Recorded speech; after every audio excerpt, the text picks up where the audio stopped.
మహారాష్ట్ర ముఖ్యమంత్రితో మాట్లాడుతున్నాం. తొందరలోనే మహారాష్ట్రకి వెళ్తా, అక్కడ ముఖ్యమంత్రిని కలుస్తా. తుమ్మిడి హెట్టి దగ్గర 152 మీటర్లకు మనం అడిగినాం. 148 మీటర్ల ఎత్తున కట్టడానికి వాళ్ళు ఒప్పుకున్నారు. ఏదో వయా మీడియాగా 149 150 మీటర్ల ఎత్తున తుమ్మిడేటి దగ్గర ప్రాజెక్టు, గోదావరి ప్రాణహిత చేవల ప్రాజెక్టును కట్టి ఆదిలాబాద్ జిల్లాకు 1,50,000 2 లక్షల ఎకరాలకు నీళ్లు ఇస్తాం.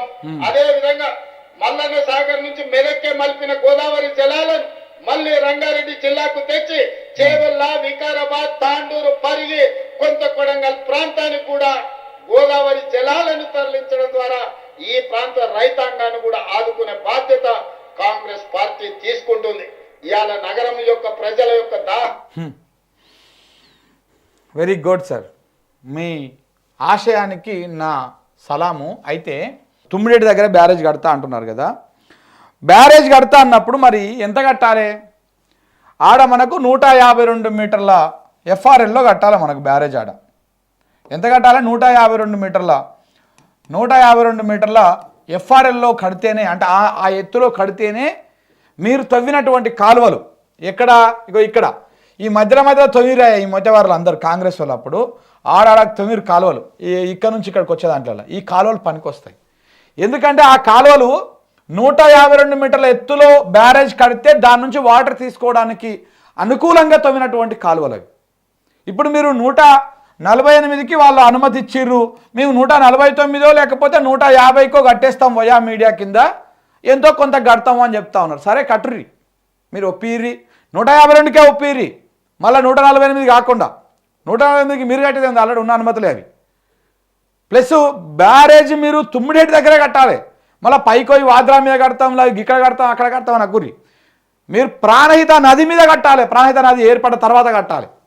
కింద కడతారా మీద కడతారా కట్టండి, కానీ ప్రాణహిత నది మీద కాకుండా పైన దానికి వచ్చినటువంటి ఉపనదుల మీద కట్టకూడదు ఒకటి. ప్లస్ 149 150 కడతామని అంటున్నారు ఎత్తులో. మరి తొమ్మిన కాలువలు 152కు తొమ్మిదిగా దాన్ని ఏం చేస్తారు అంటే మళ్ళీ తొమ్మిన కాలువలు మళ్ళీ తవ్వుతారా?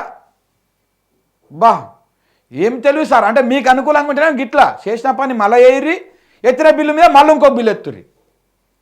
ఈసారి మన పొంగులేటి గారికి ఇవ్వండి ఇది ప్రాజెక్టు, తుమ్మిడేటి పొంగులేటి గారికి సగం, మెగా గారికి సగం ఇస్తే అట్లనే కొడంగల్ నారాయణపేట ఇచ్చారు కదా, గట్లనే ఇవ్వండి ఇది కూడా.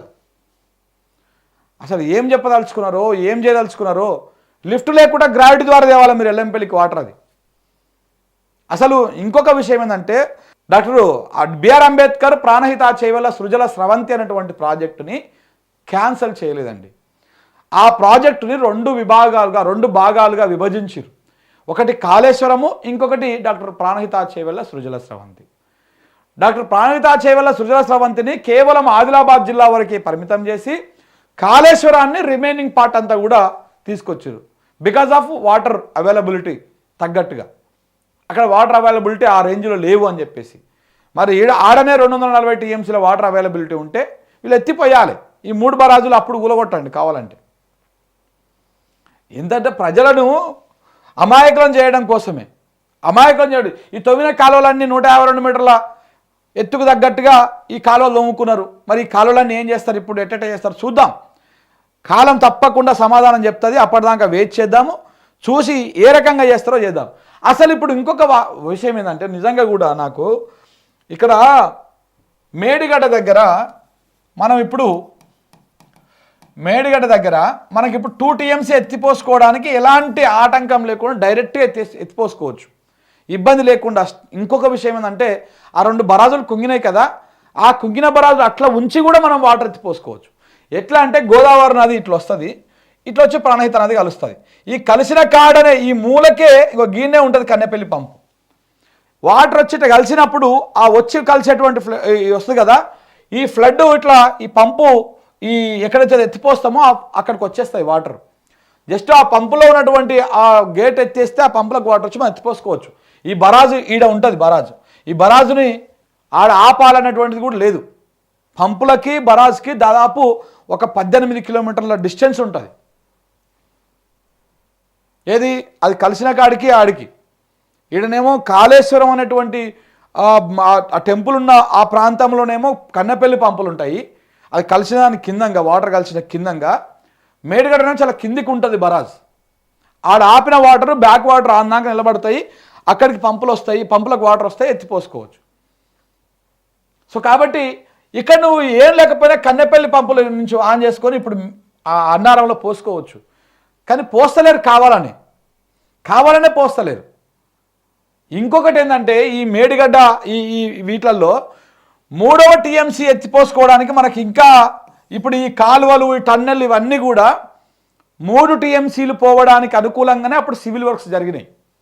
బేసిక్గా కాలువలు ఇప్పుడు 2 టీఎంసీలు సరిపోతుంది మనకు, కానీ భవిష్యత్తులో మనం ఇంకొక టీఎంసీ కూడా వాడుకుందాము అనే ఉద్దేశంతో 3వ టీఎంసీ కోసం కూడా వాటర్ ఎత్తుకుంటే అందులో పట్టేటువంటి విధంగా కాలువలు అవన్నీ తొమ్మి పెట్టారు.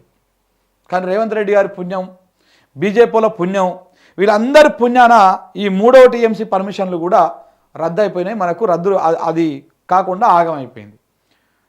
దేవుడు మరి ఎట్లా చూస్తాడో ఏమో తెలియదు, ఈ 3 సంవత్సరాలు ఎట్లా గడుస్తుందో ఏమో. కానీ తెలంగాణకు మనకు నీళ్లు రావాలి, అది ఎట్లా తెచ్చుకుంటున్నావో ఏం తెచ్చుకుంటావో పక్కన పెడితే నీళ్లు మనకు కావాలి. నీళ్ళు లేకపోతే జీవం లేదు.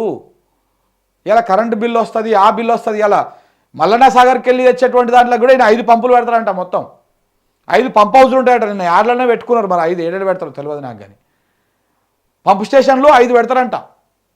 మరి అలా కరెంటు బిల్లు కాలేదా? అంటే కాళేశ్వరం 3 మేడిగడ్డ అన్నారా సుందిళ్ళ మీద పెట్టేటువంటి పంపులకు మాత్రమే కరెంటు బిల్లు కాలుతుంది. ఎల్లంపల్లి నుంచి ఎత్తిపోసే నీళ్ళకి కరెంటు బిల్లు కాలదు. ఇంకొక మాట కూడా ఈడ కూడా చూడండి ఒకసారి.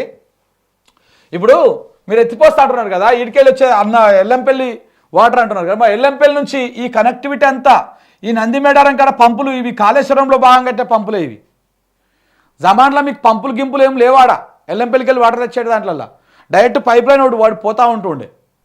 ఈడ ఓపెన్గా ఇట్లా బుంగల్ లెక్క వస్తుంది కదా మేడారం ట్యాంక్, ఈ మేడారం ట్యాంక్ కాడ పట్టింది కాళేశ్వరంలో భాగమే. అక్కడ నుంచి ఈడ లక్ష్మీ నరసింహస్వామి సాగర్ ఇక్కడ ఇళ్ళకు పోయేదానికి పంపు అదే. ఇగో ఈడ ఉన్నటువంటి పంపులు అవే. ఇది అనంతపురం లక్ష్మీపూర్ పంపులు, ఇక్కడ బాహుబలి పంపులు ఉంటాయి, ఇవన్నీ కూడా అవే దాంట్లో భాగమే. మరి కాలువలు టన్నెలు అన్నీ కూడా కాళేశ్వరంలో భాగమే.